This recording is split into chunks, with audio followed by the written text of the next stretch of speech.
Welcome in, ladies and gentlemen, to the Air Raid Hour. My name is Steve Mathis. You can find me on Twitter at Judge Mathis, joined, as always, by my co-host Dave Tilton. You can find him on Twitter at Tilt Money.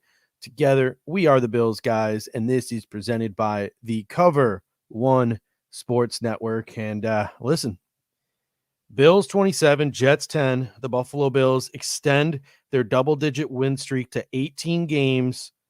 When they win big. They are AFC East champs. They are the number 3 seed. They are taking on the number 6 seed New England Patriots for the third time this season. Saturday night, 8:15 on CBS. I'll tell you what. And the third time in like what, 7 weeks? 6-7 weeks. Yeah. We got the game to talk about, the Bills Jets game. We got the Patriots to talk about. We got Black Monday ramifications to talk about, and there is a college football game going on right now as well. So welcome in, Brett. Thank you for finding us, and welcome in everyone else as we get things started here on this busy Air Raid Hour post game AFC East ×2 win edition. How are you feeling, first of all, after yesterday? Oh, I'm feeling good about the Bills. Me personally, I went and got a COVID test today, man. I'm not feeling the best. So I'm in the same boat. I'm not going to work tomorrow. We will see how that plays out. But the Bills best are medicine right here, by the way, keeping my spirits high. It was great getting on Twitter and social media this morning.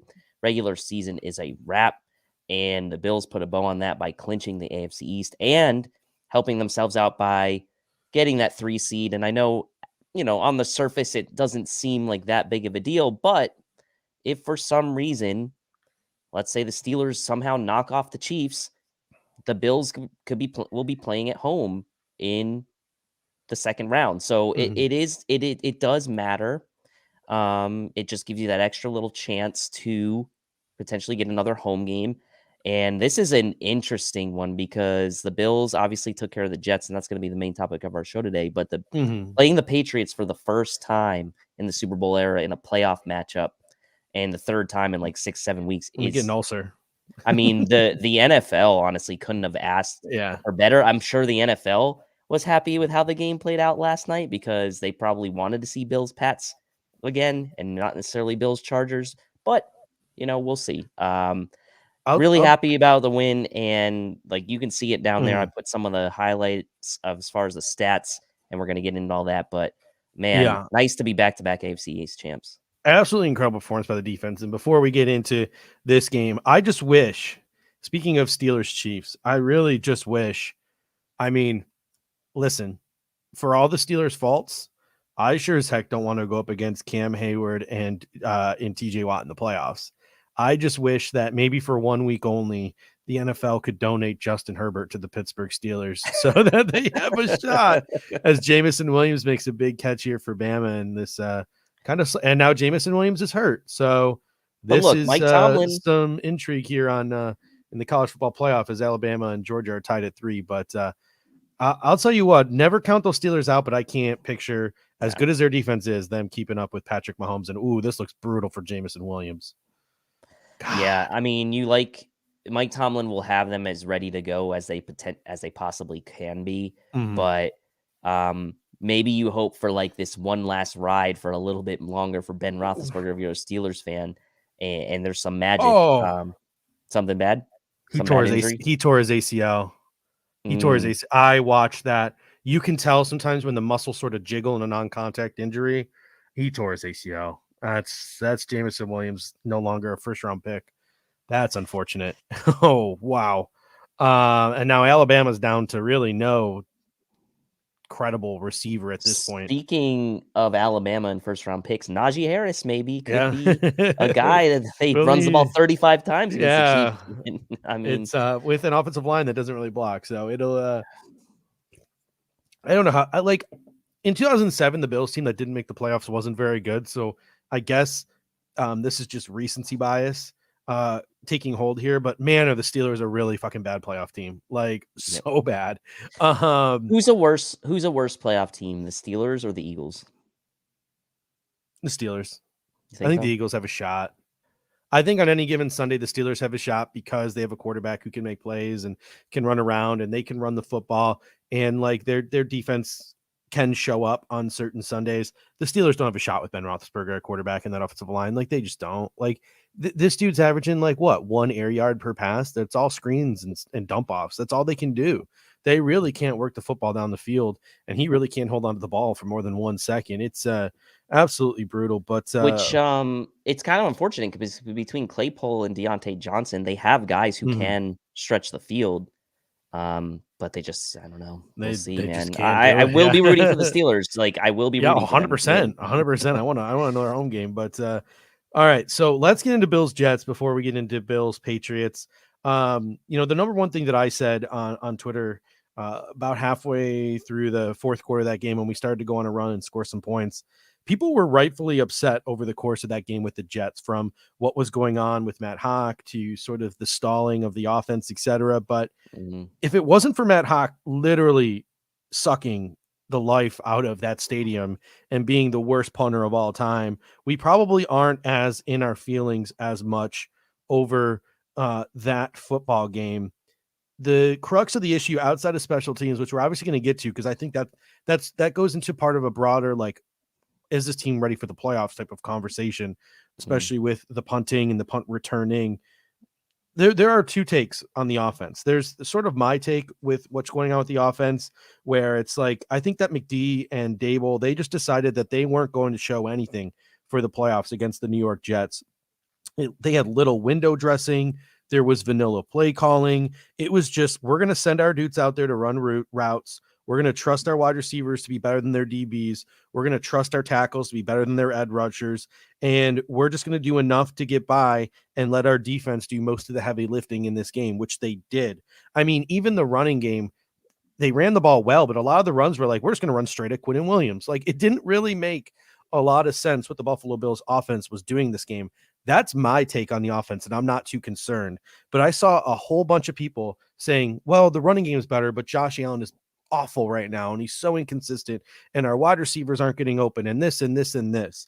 Which way are you leaning in these two sort of debates? Are you worried about Josh Allen heading into the playoffs, or you, like me, just think that the offense right now was just a product of the Bills not wanting to show anything?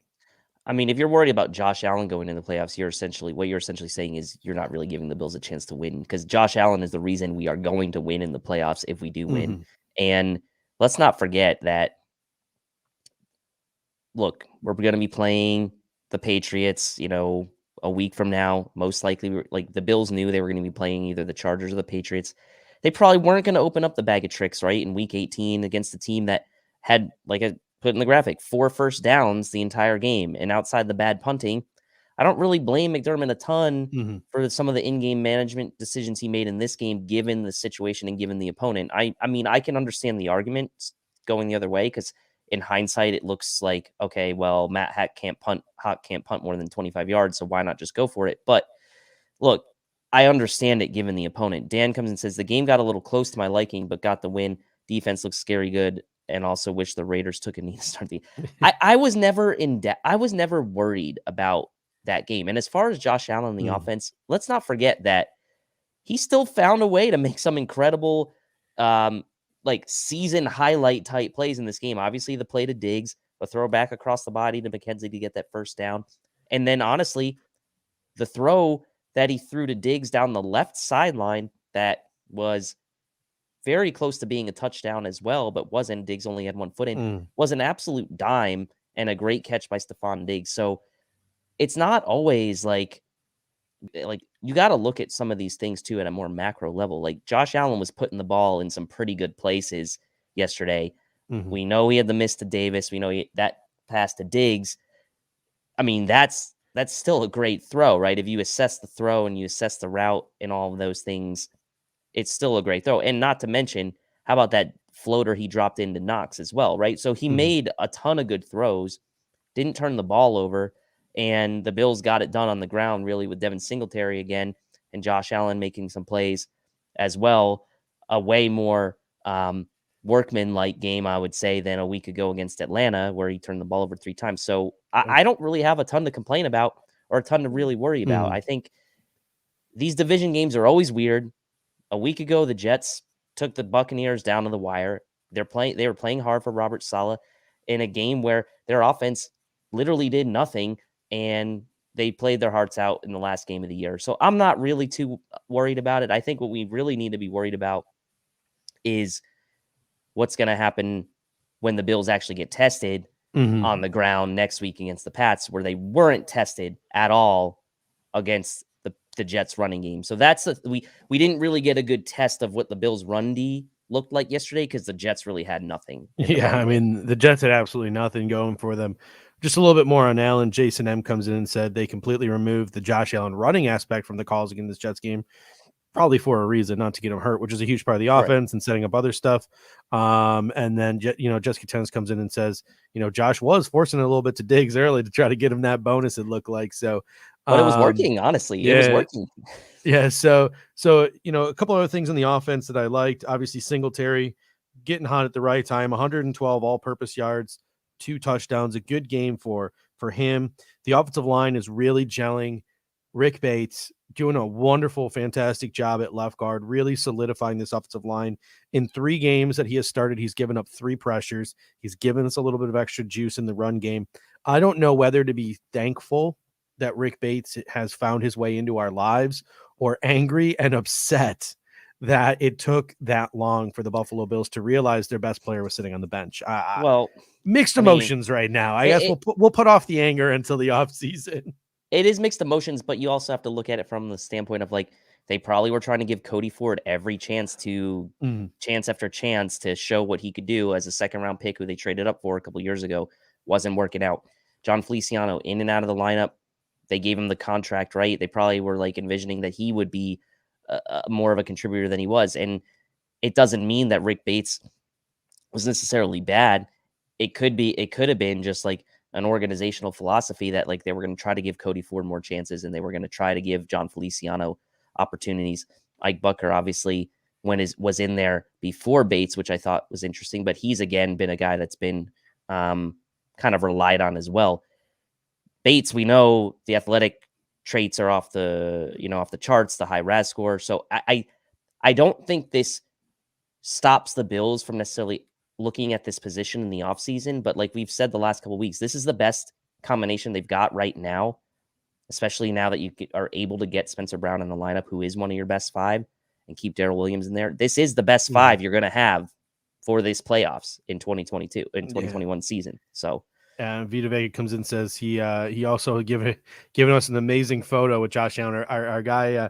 Both of our former guys at the Buffalo Fanatics. I really like the way. So there's that image of Josh Allen sort of sitting on Rick Bates's lap during the offensive line photograph, and I know Z-Bot took it and he sort of like put it inside the frame inside of the museum at the Louvre.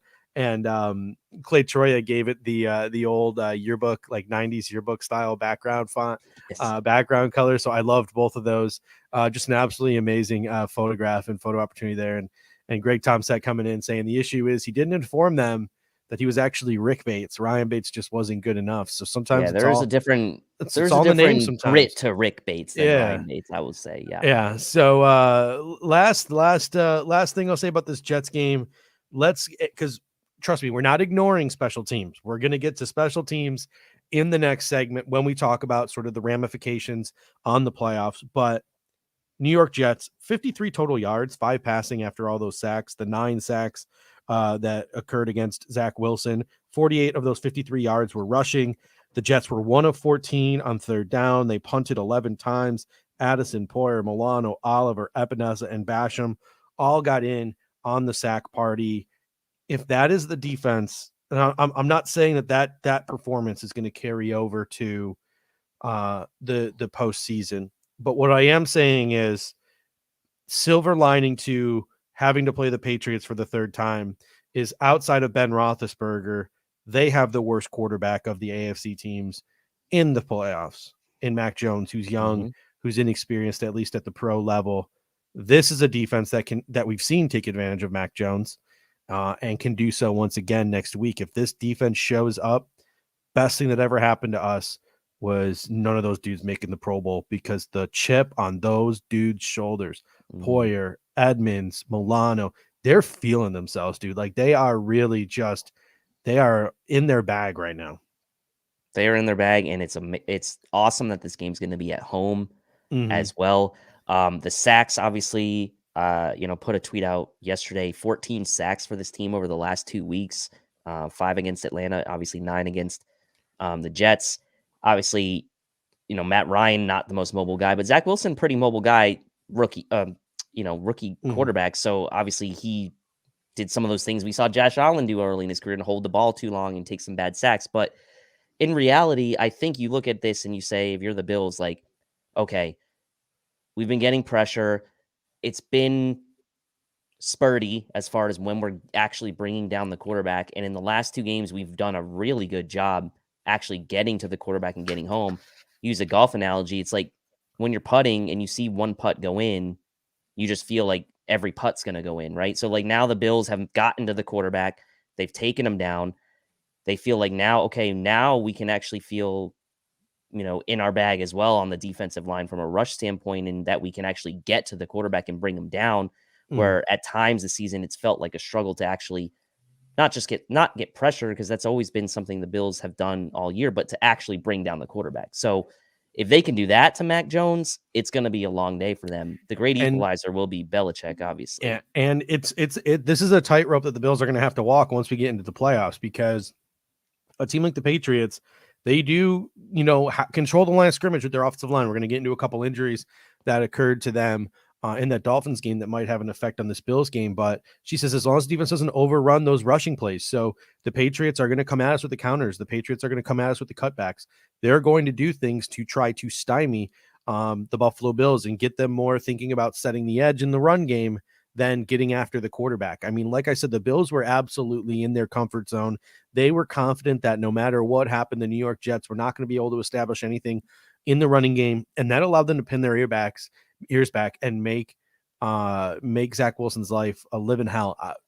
Who knows if they'll be able to utilize that same strategy against Mac Jones? Probably not. And like I said, we're not forgetting about special teams. We're going to get to it real quick here. But first, Aaron Quinn, I think, said it best on Twitter. I was trying to find the right way to frame this. I was trying to find the right way to say this. And then Aaron Quinn sent out this tweet, and I said, perfect. All I got to do is hit the RT button. This is what Aaron Quinn had to say about the Patriots and the Bills matchup for the third time in like 7 weeks here. He said, beating the Patriots to eliminate them from the playoffs and end their season would be unbelievably amazing. Getting beat by the Patriots to end our season would be unbelievably horrible. My anxiety is about to have a hell of a week. And that is the thing. I understand that the Patriots are probably the best possible matchup for the Buffalo Bills. I would have rather played a tougher team just not to have to deal with it all week, because this is going to be just such a, I'm tuning stuff out this week. Like There's a big mental aspect to this game. I am not going to be peacocking on social media. I'm not going to be talking smack, going back and forth with Patriots fans. The only thing I'm going to be doing on social media this week is reading and bookmarking, because if we do win, I will do a lot of talking after the game, but I am scared shitless. I will not be doing a lot of talking before this game. What are your initial thoughts on this Patriots matchup? I mean, I think Jessica has made a good point, and I think I made the point as well against the Jets. Like, we weren't tested in the run D wasn't tested, right? And the run D really, for the most part, wasn't tested against the Falcons.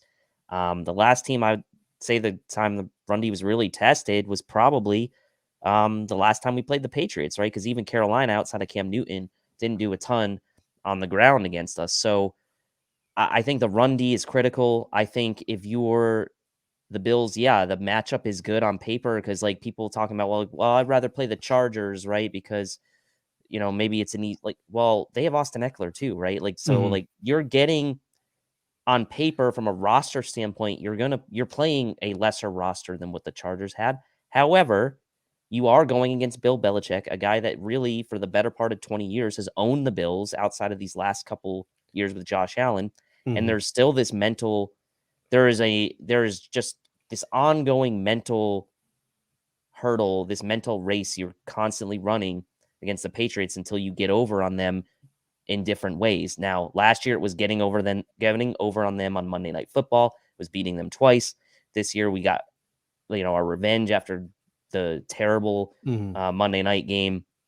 The first time around, we got our revenge in the last game, but now this is different. You're playing them in the playoffs, and it's the first time you're playing this team in the playoffs in the Super Bowl era. So there's an entirely different feel to this game than if you were playing the Chargers from the mental side. And so that's the thing that I think really makes this game maybe the best game, most intriguing game of the whole weekend, right? This team that's owned the division for so long. The Bills are now this team that's won the division 2 years in a row. They've never played each other in the playoffs in the Super Bowl era. It's Belichick, with the rookie quarterback. And like you said, just bookmark stuff. I'm not going to be flaunting a ton this week, puffing my chest out. I don't think you've ever puffed your chest out before in games. I never have. It would be new if you did, except for maybe before the Jags game. Yeah, oh God, no. I think I might have. Yeah, that was bad. But it's just a different beast when you're playing a division team in the playoffs. And with that said, Aaron Quinn is exactly right. And I think that's what a lot of people are feeling. It would be super satisfying. And I said this last night too. It would be super satisfying to end the Patriots season. Vice versa, it would be super disappointing had we end our season losing to them. However, I do believe that winning against the Patriots in round 1 could be like an added spark for the Bills to make a deeper run than maybe had they played like the Steelers or the Chargers in round 1, right? Beating the division team, then going on a deep run. I think there's something to that, right? In catching a spark by beating this team. And, I tweeted this yesterday. There's storylines at every level of the playoffs should the Bills continue to advance and say the favorites advance as well. Like, obviously you have Bill Belichick, you have this team that, up until the last 2 seasons had won the AFC East for like 20 straight years. So you have that vaunted Bill Belichick New England Patriots team. That's goal number 1. If you do advance, goal number 2, it's probably going to be the Kansas City Chiefs, the team that beat you in the AFC title game last year, the team that you were able to beat in the regular season, but can you do it when it matters? And then if they were to win that game, the next game after that becomes the Tennessee Titans, and you got Music City Redemption there in the AFC Championship game, and obviously the Bengals, maybe the regular season game, maybe I don't know what that would be like, a battle of like 1988. Isn't it the last time both the Bills and the Bengals were like relevant? Last time the Bengals won a playoff game was 1990. I know if we do get to the big dance, I want Tampa or I want Dallas for those storybook those stories that we could roll. But OG Broken comes in and says, as long as we can slow down Judon, Josh will cook. I agree. Last time he played with COVID, he was a little slow. He'll be back. A couple of people have mentioned this now too, and getting off to a fast start.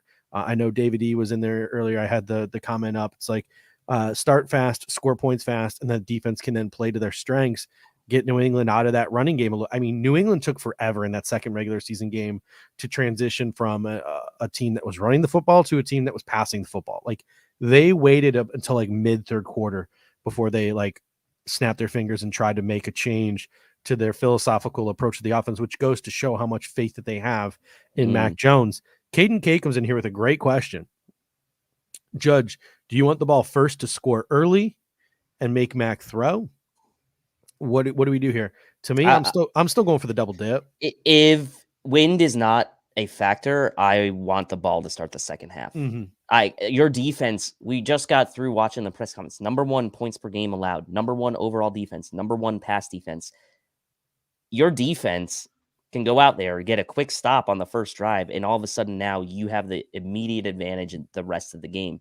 And again, this is assuming wind's not a factor, because if wind becomes a huge issue, then you may just want to take the wind in the fourth quarter, like we saw what happened yesterday. Now, but I'm still very much against this Patriots team.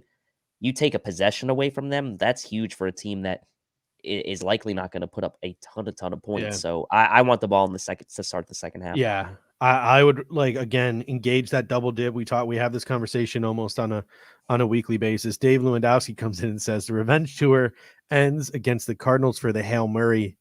That would listen.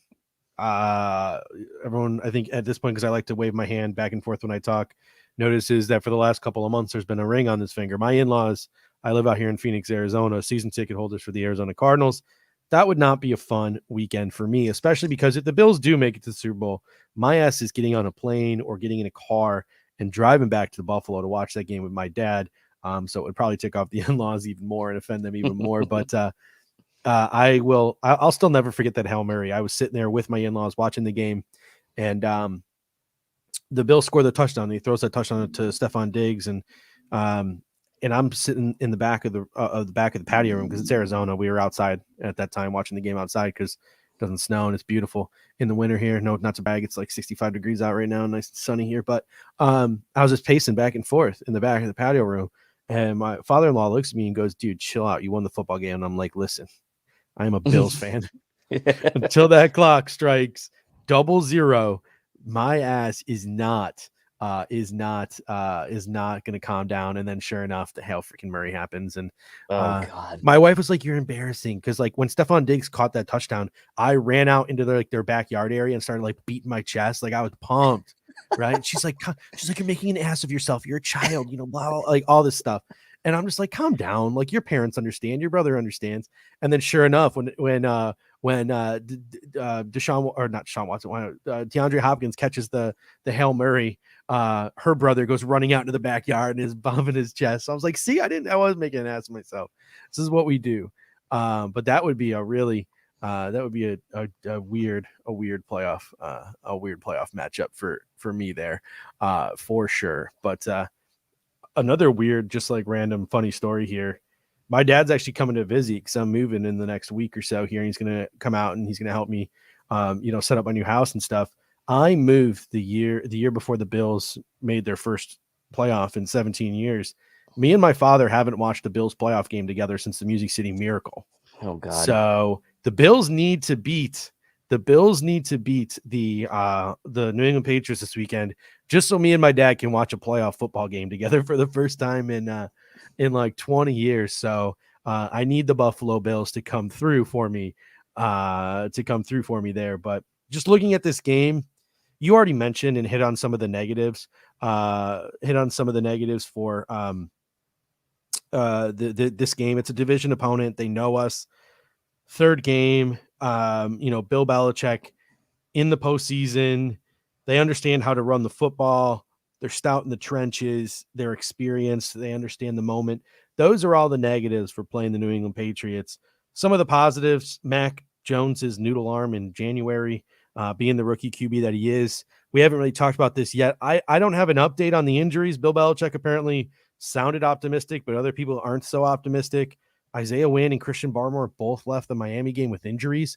Those are two brutal losses. Sound like Barmore was okay based on what I was reading today. Yeah. So if they can't go or they are significantly hampered, those are some big losses for them in the trenches. We saw the way the Buffalo Bills took advantage of Connor McDermott this week, using Ed Oliver on the edge on one of his sacks. Ed Oliver was lined up at defensive end just to get him matched up against Connor McDermott. If Isaiah Wynn can't go and they're playing a backup left tackle, that's something the Bills might try to take advantage of.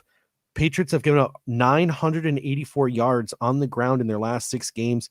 That's 164 yards per game. So Josh Allen, Motor, Singletary getting in the rhythm they have the last couple of weeks. That looks good. Their secondary is probably weaker than some other opponents we could have faced, despite the fact that they have J.C. Jackson. And they really do lack a lot of explosive weapons on that offense. They don't have an Austin Eckler. They don't have a Mike Williams. They don't have a Keenan Allen. They don't have a quarterback with an arm who can get out of the pocket like a Justin Herbert. So you do, as the Buffalo Bills, have that to your advantage. As I'm watching Alabama just take over this game. Stetson Bennett just doesn't have a freaking chance. Any final thoughts before we sort of get into the positives, the negatives of the Bills heading into the postseason? Yeah, I mean, Belichick obviously is the top of the list, the playoff experience, regardless of kind of who's on the roster. You can't discount it too much. I mean, he's going to have as good a game plan as any team coming against the Bills. They're going to have Stevenson. They're going to have Harris ready to go. The Bills have to be ready for those misdirections and counters. Like I said, they really haven't been tested a ton against the run the last 2 weeks between Atlanta and the Jets. So while the defense was awesome against the Jets, they weren't really tested. So they're going to be tested on the ground against the Pats. The Pats are not going to go away from the run game, I don't think.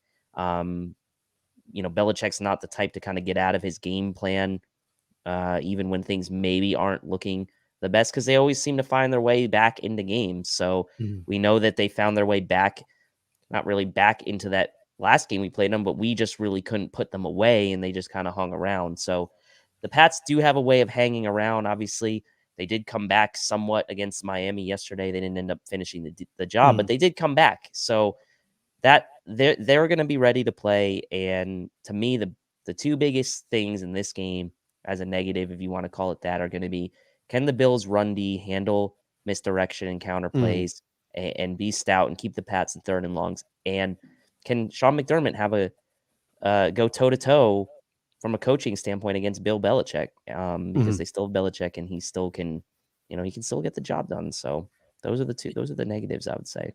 Yeah, I mean, heading into the playoffs, number one, Sean McDermott versus Bill Belichick, definitely specific to that game. Keep an eye on, can the run defense hold specifically in this game? Another thing you're going to want to keep your eye on. If we get past the Patriots, our defense is going to have to play a good quarterback for the first time in a long while. That's something to keep an eye on. The consistency of our passing game is something to keep an eye on as we start to play playoff caliber defenses again. Again, like Atlanta's defense is, they got some good players, but we talked about how they were lacking in weapons. Same with the New York Jets. They might have a good player here or there, but in totality, those defenses aren't the greatest in the world. So the Buffalo Bills are going to start to see some real defense again, start to see some real live bullets again when the postseason approaches. The number one thing that I wanted to talk about, the biggest concern heading into the postseason for me, it's on special teams, right? Like the little things win you games in the playoffs. And the Buffalo Bills have two big issues on special teams. Let's start with the elephant in the room, Matt Haack. All pro holder, not even good enough to be a freshman JV punter. Not a great performance for Matt Haack in this game. You saw shank after shank after shank. Quite frankly, it was embarrassing. They were talking on the broadcast like, well, it looks like they're asking him to drop the ball a certain way because of the wind, and he doesn't look comfortable doing it. Then he just straight up got in his own head and dropped a punt. Not encouraging, the comments that Sean McDermott had after the game. After the game, Sean McDermott said he really liked Matt Haack's perseverance, overcoming his slow start, because he did have a couple of lucky boots late in the game. And he said that he's never seen, I believe he said, he's proud of the way he punted because of how difficult the weather conditions were. Oh my and God. compared the weather to the game against the New England Patriots. So Sean McDermott in his post-game press conference was not really holding Matt Haack accountable. He was seemingly making every excuse in the book for Matt Haack. I am on the train that Jamie Gillen, the practice squad punter, the punter who plays for the Cleveland Browns, should be activated, and a roster spot should be given to him against the New England Patriots in this wild card game, and that Matt Haack should also be active, but just not to throw off the consistencies of the hold. I'm at the point where I am willing to sacrifice a roster spot to leave Matt Haack as the holder and to bring in a new punter. Are you with me in that regard, or am I batshit crazy in thinking that that is a possibility and something the Bills should, quite frankly, even though it looks like Sean McDermott, based on his post-game press conference, should consider? Yeah, I'm not against it. And there's something to this comment, though, from Jason M. You have to talk up your kicker and punter. You don't want to get in their head. I mean, we know kickers especially are just mental. You don't want to talk. I mean, you don't want to talk down about your kicker, but a fucking punter. Yeah, I mean, it's a punter. It's a punter. Like, so I think that it does bring into play the possibility of having two punters active for this game, which is just a terrible thing to have to talk about in a playoff situation. It's awful. I understand how crazy it sounds, Randy, but these little things, they can decide a game. If Matt Haack punts this way against the New England Patriots, the New England Patriots beat us. If that's the way Matt Haack punts, the Patriots beat us.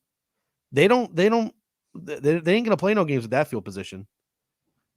Yeah. No, I mean, who you're going to inactivate, right? I mean, that becomes the question. You're going Andre Smith or Tyrell Dotson. You really need two special teams linebackers, especially with AJ Klein. Like, probably not.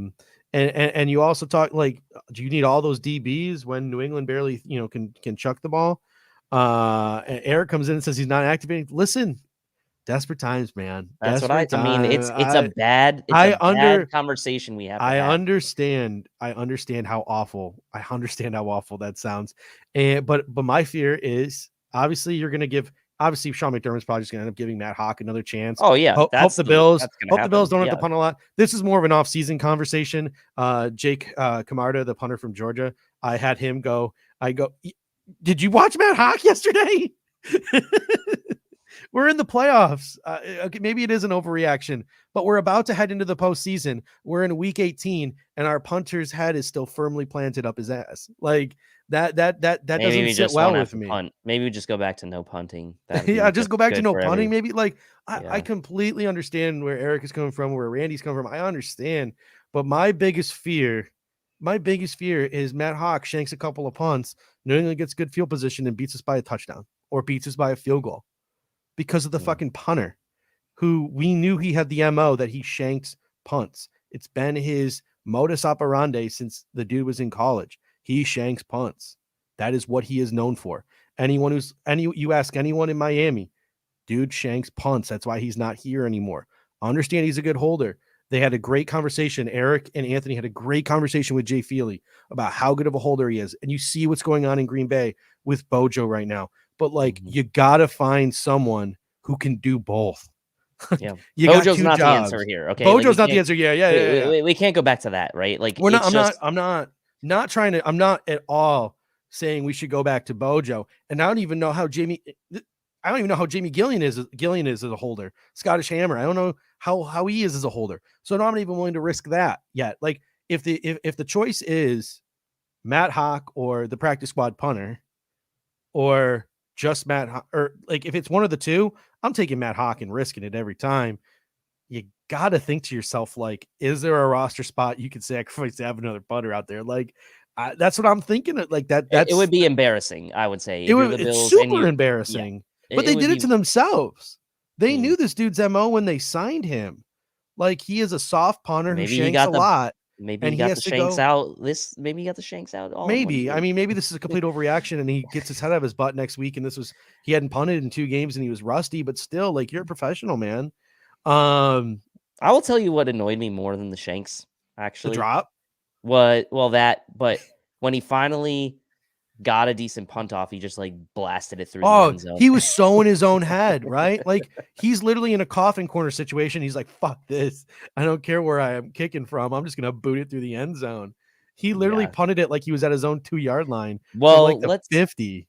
let's be real. What's going to happen is there's not going to be a change. Matt Hawk's going to be out there as a punter. They're not going to activate any other punter, and it's just we're going to live with the consequences of whatever happens. That's the reality of it. If I was the head coach, I would sit one of my linebackers and I would call up the practice squad punter and I would have 2 punters. But how worse is do it it. going to be if the practice squad punter then shanks a few, and then you have 2 punters activated, and the other guy shanks a few? That's going to be even worse. Yeah, it's someone just called me Eric. Is Eric calling me Rex or someone in the comment section Rex? I eat like Rex. I don't enjoy feet like Rex does. Oh, the kickoff special. Okay, listen, I don't need a guy to kick the ball off. Like I don't need that. Okay, all right. Well, let's change the subject since I'm making a fool of Let's move myself. on. And let's look. Everyone was mad at Matt Hawk yesterday. Everyone's mad at Matt Hawk. He's making us think crazy thoughts. I'm out of my own head here. Let's switch it now to punt returns. And Marquez Stevenson, we called in the pregame show. He would be inactive. He was benched for his fumble. Isaiah McKenzie returned the first punt, muffed it. He was benched for Micah Hyde. Listen, you don't want Micah Hyde back there returning punts if you don't need him there. But at the end of the day, he can, if there's some open field, he's not going to take one back to the house probably, but he can get you 4, 5 to 10 yards if there's a little lane here or there, or he's going to actually catch the ball and not muff it. So for the playoffs, I think that Micah Hyde's got to be your punt returner for the duration of this season. There's nothing else you can do in this season other than try to go back to Isaiah McKenzie or Marquez Stevenson. That's not happening. Micah Hyde's got to be your punt returner for the duration of the playoffs, correct? I think it's a good option, and I think it's one of those situations where, in reality, you could just send him back there every time and just call a fair catch on every punt, or let if you're like in the somewhat, playoffs, or if you're somewhat close to your own end zone, you just let it go. losing that field position battle in the playoffs is But just how so but disheartening. how much are you, how, like, what's the best punt returner averaging per return in the NFL? Like 7, 8 yards a punt 7, 8 return? yards. Like, Yeah. it's not a huge amount of Hmm. yards, right? And like you said, he's not gonna take one to the house.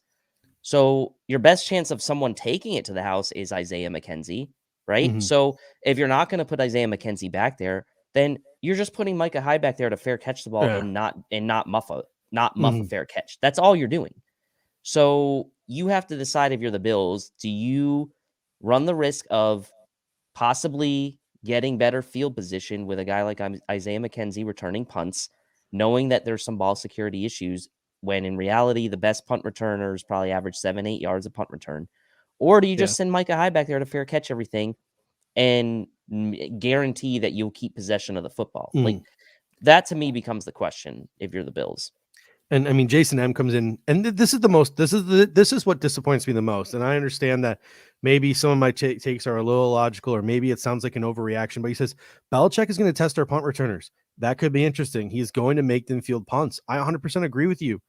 And what's frustrating to me and what upsets me is we had 18, 19 weeks to figure this shit out. Like, we had 19 weeks to try to come up with a solution to our shitty punter. We had 19 weeks to come up with a solution to our shitty punt returners, or our I shouldn't even say shitty punt returners, because if they catch the ball, they're great. Marcus Stevenson can break one at any time. Isaiah McKenzie can break one at any time. Once they secure the football, I trust them entirely. But securing that football is a huge issue. And yes, it's been an issue around the league. Andre Roberts fumbled last week, but at the end of the day, Fumbled last night, yeah. it's just so infuriating, right? Like, so infuriating that it took this long to try to figure it out. And I don't want to get into off-season talk tonight, but I made this comment on Twitter. Just seeing the issues this regular season, I can, number one, I had a mock draft today where the Bills took a punter in the 4th round, Jake Camarda from Georgia. I could see the Bills investing heavily, either draft capital or free agency, in a punter this offseason. And number two, probably not free agency, more likely the draft. And number two, we took Tyler Bass. He was the second kicker available after the Patriots took a neo-Nazi. We took Tyler Bass, who was our kicker one. He was everyone else's kicker one too. The Bills went and used a 6th-round pick to get their hands on the first kicker. I could see the Buffalo Bills using a 4th, 5th, 6th-round pick to get their hands on the top punter. If the San Diego State guy doesn't come out, it's going to be Jake Camarda. That's number one. Number two, Cole Beasley. I can see the Buffalo Bills releasing Cole Beasley, saving $6 million, and using some or all of that money and throwing it at Braxton Berrios, a free agent for the New York Jets, if he hits the market. He is a guy who can be a slot receiver and play a Cole Beasley-esque role. Will he be as good as Cole Beasley? Probably not, but he's still a pretty decent player who had almost 50 catches this year. And he's a guy who you trust to catch a punt and to catch a kick. And once he catches it, he's also pretty darn dangerous with it too. He's got a punt return touchdown and a kick return touchdown the last month of the season here before he was thrown on IR with a bruised thigh. So I can see the Buffalo Bills throwing money at at a return specials this offseason, and I can see them throwing draft capital at a punter this offseason. And they also have Jamie Gilliam there too. So Jamie Gillen there too. So it's I can see the Buffalo Bills, this being two areas. I mean, we've gone from talking left guard, corner, and wide receiver to kick and punt returner and punter over the course of the last 3 weeks here in terms of offseason talks. It's absolutely crazy. Carl Thurman coming to the super chat. Always appreciate you, Carl. He says, if Brian Flores is willing, do you think the Buffalo Bills will hire him as a defensive coordinator to replace Leslie Frazier after Leslie Frazier gets hired by the Broncos as their head coach? So Carl's calling his shot, Leslie Frazier to the Broncos. I think he goes to the Bears. Well, I think Brian Flores is going to get another head coaching job. So I don't think he's going to. I think Houston's going to end up pulling the trigger, and you have Nick Caserio there and you have Jack Easterby, both of those New England cronies. I can envision a world where Houston lets go of David Culley, despite the fact that he didn't puke all over himself like I thought he would. And don't give him too much credit. Don't give him too much credit. and makes a run at Brian Flores. I like the offensive coordinator there in Houston, Tim Kelly. I think he's a really nice young offensive mind. So I can see them saying like, "Hey, we got an offensive coordinator here we like. Brian Flores, come over here with your defensive background and come to Houston." Well, And Brian he Flores may apparently the riff in Miami is Brian Flores wanted Deshaun, right, and everyone and else wanted Tua. I think that's probably gonna be the main sticking point for him in the Houston situation, right? Is like Mhm. Houston. There's been reports that have come out that They- said the Houston neck wants to looks good. trade Yeah.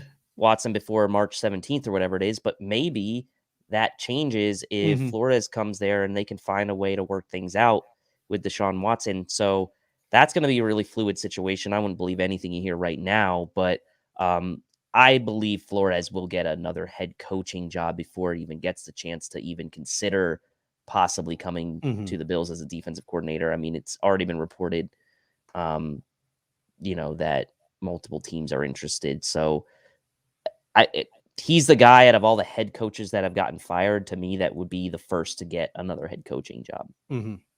Yeah, we got a couple people here and here saying, Watson on Miami because of Flores. Flores goes to Houston. Maybe Deshaun stays. It might be tough. I think Deshaun has burned a lot of bridges in the Houston community, especially with like the media and stuff there, with what went on this preseason. So it'll be interesting. But let's transition to Black Monday in the National Football League, since Yeah. it seems like a lot of people in the comment section have sort of transitioned over there. So let's have this conversation. There are openings in Jacksonville. There's an opening in Las Vegas, but that's got a little asterisk next to it because Rich Bisaccia doing a pretty darn good job, and he got the Las Vegas Raiders into the postseason.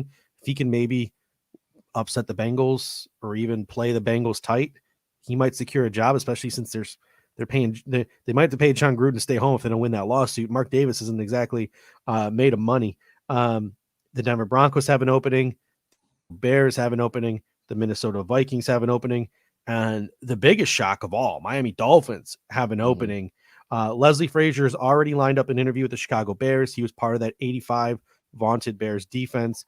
Bill Polian is going to help with that coaching search. And Polian and Frazier have some talk well. And then Joe Shane is set up to interview with the New York Giants, who have yet to fire Joe Judge. And there was a beautiful, beautiful article in the Washington Post this morning, just ripping on Joe Judge and talking about what a piece of shit that dude is. Fuck that guy. And he apparently today during the exit interview, Joe Judge told the Maras that he wants to have a voice in who the next general manager is going to be. Oh Fuck that guy. Fuck that guy. But either way, Joe Shane is interviewing with the New York Giants for their open general manager job after David Gettleman has retired. But let's start with Flores in Miami. Shocked, not shocked? Like, Yeah. bombshell this morning. I probably won't go to the extreme that it's a bombshell, but it was shocking. It is on that end of the spectrum as far as shocking, because yes, they started out 1-7. They won whatever it was, seven in a row. They were on the brink of potentially knocking on the door to make the playoffs with Brian Flores and Tua leading the way. Really with no Will Fuller, obviously. Guy can't stay healthy. Devontae Parker in and out of the lineup. Jalen Waddle had a very nice year this year, but really the running backs, not much there either. And we knew the defense, although still very good, by the way, they're still really good defense. We knew it was going to be super hard to sustain exactly what they did a year ago. Now, they were still a good defense, and that's a testament to Brian Flores. And I am surprised because it seemed like he had the team, right? The team was playing for him. The team believed in him. It's not like he lost the locker room or anything like that. And the fact of the matter is the Dolphins, since Brian Flores has been the head coach, have had a couple of their best seasons they've had in the last 10, 15 years. So it is a little odd to me, more than a little odd to me, to see him go. But let's see if the Dolphins can bungle up this situation. I'd love to see that, actually. I stalked the Twitter feed of Marcel Louis Jacques today just to see what he was retweeting and sort of what he was hearing about what was going on in Miami. Talked to our man Kevin Gerard, formerly of the when we were at the Buffalo Fanatics, and about conversations that that he was hearing as a Dolphins fan. Essentially, it came down to Brian Flores fucking hates Tua. Like, He didn't think Tua was a franchise quarterback. He never wanted him in that draft. He wanted to go all in on Deshaun Watson. Chris Greer maybe felt differently. So Brian Flores's relationship with Chris Greer deteriorated. His relationship with the quarterback that he had no trust in evaporated real quick. But now apparently, according to Kevin, Chris Greer doesn't have the greatest relationship with the quarterback in Tua. So apparently the GM and the head coach both do not have a great relationship with Tua. Stephen Ross sensed a lot of dysfunction between his quarterback, his head coach, and his GM. He is a what's the word when someone he doesn't live in Miami. He's not a stay-at-home owner. He is a absentee owner. He lives in New York where he has a lot of business interests. So he doesn't see what's going on in that building every day. So essentially, he got there, he sees all this dysfunction, and he fired the guy who he had a worse relationship with. He was closer to GM Chris Greer than he was Brian Flores. So just an odd situation there in Miami. I guess it shouldn't be as surprising as all the details started to leak out. But well, let me just say this. If I was him, I would have canned. If I was him, I would have canned the GM, or I would have just canned the quarterback and gone all in on Deshaun and given Brian Flores one more chance. That's the thing. You just pivot off that quarterback if you think Brian Flores is the guy. I will say this though. Guys like Zimmer getting fired, guys like Flores getting fired, obviously Vic Fangio getting fired. That is a good thing for the Bills in the sense that if they do lose Leslie Frazier to a head coaching job, it is not super likely that a guy like Vic Fangio gets another head coaching job in this cycle. Maybe a guy like Mike Zimmer would, but still I'd put it at 50-50 at best. Brian Flores probably would. A guy like Vic Fangio now becoming available as a potential defensive coordinator replacement for Leslie Frazier should he get a head coaching job. This Black Monday could be a good thing for the Bills in the sense of people losing their jobs. We got Carl T coming in saying, what's your 2022 Bills offensive defensive coordinator predictions? Let's say, just for the sake of the argument, both Brian Daboll and Leslie Frazier get a job, right? Mm-hmm. We've had this conversation in the last couple of shows as some of these rumors and stuff have started to leak in. Apex comes in and says Ken Dorsey and Eric Washington. It doesn't necessarily have to be someone from in-house. Is it nice to have that stability, and is it nice to set that example inside of your building to promote from within, et cetera, et cetera? Of course it is. But the Buffalo Bills are so good right now. Their roster is so good. They have a franchise quarterback. They are a team that looks poised to be competitive for the next 5 to 10 years, unless something drastically crazy happens. So if you're a offensive minded head coach who just got fired, you can see Josh Allen as your stepping stone to your next job. If you're a defensive minded head coach who just got fired, you can see the Buffalo Bills defense as your stepping stone, like Dan Quinn saw in Dallas, to your next head coaching job. So I get together a little list, both of offensive coordinators and defensive coordinators that the Buffalo Bills could consider. We're going to go through them. Maybe you can add some names if I missed any, and then we can make our predictions. If the Buffalo Bills lose Brian Daboll, you have Ken Dorsey, obviously, a name that has been linked to a bunch of different head coaching jobs, maybe, despite his age, being a head coach or an offensive coordinator for a year, could right the ship and get him back. Jim Caldwell. Jim Caldwell could very well be in play as someone you could call up and see if you'd like to interview. If he doesn't get a head coaching job in this cycle, Doug Peterson is a guy who ran those RPOs, ran that spread offense in Philly, both with Carson Wentz and with Nick Foles. You have this one might not be everyone's cup of tea, but Joe Brady has not taken any college offensive coordinator jobs. The rumor is he wants to stay in the NFL because he thinks the NFL is his future. Joe Brady might be a guy you call, try to have a conversation with.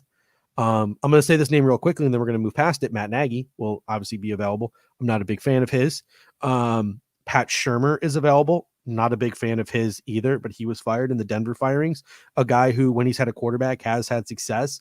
And then the last name I have on my list is a guy who's calling this national championship game right now. Not Bill O'Brien. I will never hire the chin, but Todd Monken. offensive coordinator, University of Georgia. He's had success in the National Football League, comes from that Dirk Cutter tree. He's had some success as a play caller and a quarterbacks coach in the National Football League as well. Jason Garrett is available too. So there are a bunch of different names here. Any one of these names pick your interest, or are you willing to go for maybe call your shot just with Ken Dorsey? Don't say Adam Gase spin. Come on now. No, I think I don't want Shermer. I don't want Shermer. I don't like him. I don't want Shermer. I don't want. Yeah, I really don't want Joe Judge. I don't really want a retread type of guy. Like I wouldn't consider Jim Caldwell really a retread because he's kind of like the story on him was like the Lions. That firing was kind of interesting too when he got canned by the Lions, and obviously he had those years of success with Peyton Manning in Indianapolis under Tony Dungy. So I think the betting favorite probably has to be Ken Dorsey. If you're going to say like what's the most likely to happen, it's probably Ken Dorsey. And to be perfectly honest with you, I would be pretty okay with that. Like out of all those other names that have been mentioned, I'd be pretty okay with that. If Brian Daboll leaves and he's on the board, I'm going with Doug Peterson. I wouldn't mind that either. I wouldn't mind that either. He's got a ring. Worked with Carson Wentz and Nick Foles in a similar offense to the one that the Buffalo Bills like to utilize, that RPO offense with Josh Allen. And there is that common thread between Doug Peterson and Sean McDermott, their relationship with Andy Reid. So I think that Andy Reid could play matchmaker if those two don't already have been on the same. I didn't do the research. I don't know if they've been on the same staff before, but those two run in the same circles. So Doug Peterson, I think, would be my betting favorite if Brian Daboll gets another job and he's available. Yep, would not mind that. Defensive coordinator. Here's the list that I've come up with. Obviously, you have your in-house candidates: Eric Washington, Bob Babich Jr., or Bobby Babich. I guess that's how you differentiate between the father and the son. One is Bob, the other is Bobby.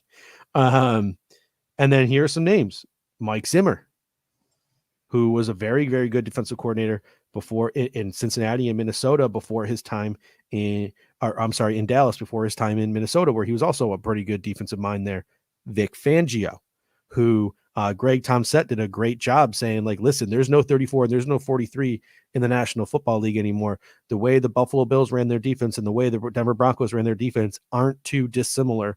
And then obviously we've mentioned on this show before, I haven't heard anyone else talk about it, but we've mentioned defensive consultant for the Tennessee Titans, Jim Schwartz, and that wide 9 is available as well. You could possibly throw out John Butler, the DB coach. Did someone say Scott Turner? I believe Scott Turner is employed with the Washington Redskins. I just saw someone in the comment section. I saw you say Norv's son. Randy asked who the last two coordinators were with Carolina. I think Scott and then Mike and Mike Shula. Mike Shula, yeah. Who I don't. Is Mike Shula the quarterbacks coach in New York? I don't even know what Mike Shula is up to.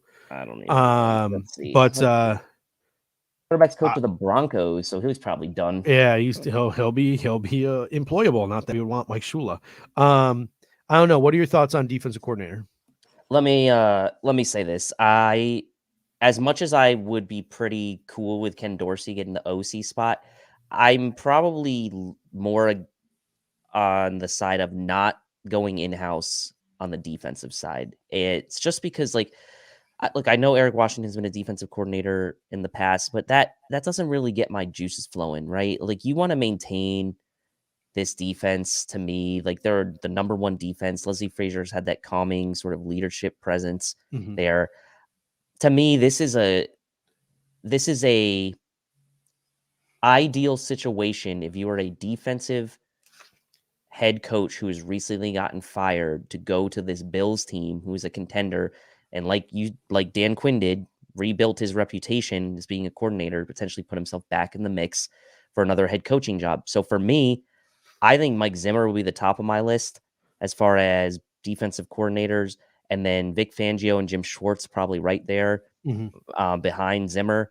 And then at that point, it's kind of like, okay, if you want to go with like an Eric Washington or someone else, fine. But to me, at that spot, it's really worked well with Leslie Frazier, obviously former head coach, senior type of guy, been in the league forever, great coordinator for McDermott, almost to the point where like McDermott knows that the defense is his baby. So he really wants somebody who's going to have control of that defense, totally. So he can focus on the head coaching responsibilities. So for me, Mike Zimmer's number one, and then guys like Fangio and Schwartz are probably right behind them, and then Eric Washington's probably a distant third or fourth for me.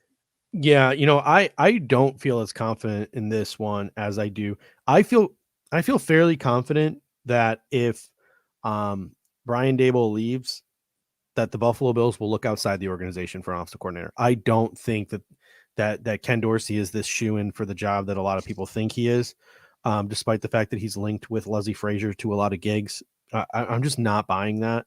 I don't know what it is. Like, it's just an intuition more so than anything factual. Like, but as for defensive coordinator, I just don't know. Like I get it, right? Like, if I'm Mike Zimmer and Sean McDermott says, "Hey, Leslie Frazier's leaving. Do you want to come coordinate my defense? Like, you're just gonna have to run things by me, but I'm gonna give you the freedom to do what you need to do, just like I gave Leslie the freedom to do what Leslie does. Here, you can go give Leslie a call. He'll tell you exactly how our relationship worked. If you don't believe me, et cetera, et cetera. If he calls Mike, if he calls Vic Fangio, like, if I'm those two, I jump all over it. But Because also, they're not likely to get another head coaching job. That's why, yeah, right? and they could probably see this defense as a launching pad, especially with Josh Allen running the offense, as a launching pad to get another head coaching job like Dan Quinn is doing right now, like Todd Bowles is doing right now, et cetera. But I can also see a bigger market team throwing a ton of money at them, or I can see Jim Harbaugh, who has a relationship with Vic Fangio, packaging himself with Vic Fangio. So I can see all of these other different scenarios. Dan Quinn leaves Dallas. Now Dallas doesn't have a defensive coordinator. Like, I can see And all of Zimmer would these go. Zimmer has Zimmer. history with Dallas, Yeah. so you could go back there.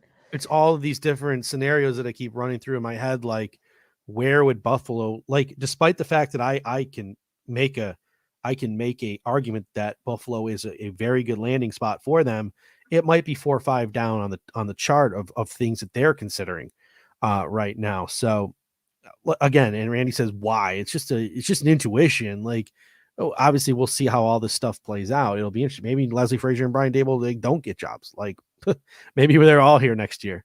But I mean, we've had this conversation before. I'd rather lose Leslie Frazier and get those 2 third round picks. And I've mentioned before on the show, I don't think the grass is as greener on the other side as some people think it does with the offensive play calling. I think Brian Daboll, despite his flaws, does a hell of a job. So that should be super interesting as well. The second half of this enthralling 9-6 battle of the defenses right now is about to get underway. Any final thoughts before we head out here this evening? No, I'm gonna save that for our pregame show. Game's at 8:15, so I'm assuming we'll probably go We live might have around to, 7, maybe yeah, we might. 6:45. We can we'll have a conversation this week. Maybe we can get some guests and do something a little special. Maybe extend it a little bit. I'm literally going to be moving that day, so I still have to get in contact with the Cox Wireless people and make sure I still have internet that Saturday, because literally 10 a.m. the next day, my internet is like being transitioned from house to house. So I need to double check and make sure It's always I'm the first thing I do when I move. still gonna have internet. But I'm gonna call them this week and make sure I still have internet so I can do that show on Saturday. Hope maybe we can line up some guests and maybe we can do maybe an extended show. Who knows? But I'm looking forward to it. Listen, I'm not gonna point fingers at anybody because I've seen a lot of people using this, but I do need people to understand that. I don't have the clip ready tonight, but I will have the clip ready for Saturday of Tom Berenger in Major League. What's there left to do? Win the whole fucking thing. Yes. That was quite literally our introductory song before the Houston wildcard game. I just want to be pointed out. Other people have taken it. Brother Bill did a wonderful job of photoshopping all the Buffalo Bills players' heads over top. We did have it first. He did win up, but I want the credit there. I want the credit. I saw Ryan Sullivan, Sports Rock, tweeting it out today. A yards per pass is tweeting it out. I want the credit. I want the one thing in life I want credit for is I was the first guy to tweet that video in relation to the Bills in the playoffs. That's all I want. I want it on my tombstone. And hey, you were the first. I remember it distinctly. And look, we're not here always to we're very giving couple of guys here. We like to see other people succeed in that. But that's one that I feel like you probably deserve some. It stung. It stings a little bit every time someone shares it. Well, there's a little sting. on the inside. Tony, what's his name? Tony DeMonte or whatever his name is from Any Given Sunday. Well, listen, great game of inches, Al Pacino, Any Given Sunday. You fight for that inch, you tear everything and everyone around us apart for that inch, you live and die for that inch. And that's why you might want to start 2 punters, because you live and die by how many yards you punt the football. That's all I'm going to say. I'll tell you what, too. A couple of things before we head out. Spin has brought up Steve Tasker. Need Steve Tasker's playoff speech from last year. That was great. How kick-ass. Eric Turner pointed this out on Twitter today when he said, where else would you rather be than like right here, right now? And then he flicked his stogie. He flicked his cigar at the same time. Enter Sandman from by AC/DC starts playing on the not AC. Why did Metallica started playing on the overhead. So that was crazy. And then the Daryl Talley video, right, with the underground speakeasy and that playoff speech, and they were both lighting the cigars. And now I guess the Sonic car washes are selling the Buffalo Bills Zippos, which are pretty cool. Yes, Pops Mafia, I apologize for the comparing AC/DC to Metallica there, mistaking them. But I think in the next Bills stadium, they have to build a underground speakeasy somewhere within the stadium, a hidden speakeasy for alumni. I think that'd be pretty dope. I think that they should actually make that a thing. I mean, maybe they already have it and we don't know about it. Maybe they do. One Bills Live can record from the secret speakeasy, right? And then like whoever's in there for like an afternoon drink can just come on One Bills Live like a little day drunk and give their takes on the Buffalo Bills. That's all we ask. It's like those David Copperfield shows in Vegas. If you ending up getting selected to be in the trick, like you have to sign a waiver that you can't tell anybody like what happened or where you were. I'm not gonna lie to you. I've never seen or listened to One Bills Live for more than like 1.5 minutes. No offense to Steve Tasker or Chris Brown. I'm sure they do a wonderful job. But does Steve Tasker just like rip a stogie like Joe Rogan during his podcast? Is Steve Tasker just sitting there in like the middle of a studio in Orchard Park, just like ripping cigs and stogies throughout the recording of One Bills Live? Is anyone who watches that on whatever channel it's on, MSG Plus, ever see him just sitting there with like an ashtray, just like going off? These are the things that I need to know. These are the things that I care about. But the second half is underway. I'm really rooting for Georgia. I don't know what I don't even hate Nick Saban. I just don't want Bama to win again. Kirby Smart is the weirdest looking dude, though, isn't he? Like he doesn't even look like a human being. No, Can we talk about that for a second? He looks like he'd be like a cartoon football coach. He doesn't look like a real person. Yeah. He's like a I don't know. I don't even know where to go. But anyway, listen. Rest in peace, Bob Saget. That was a tough one. 2022 off to a fucking terrible start. And go Bills. Go Bills.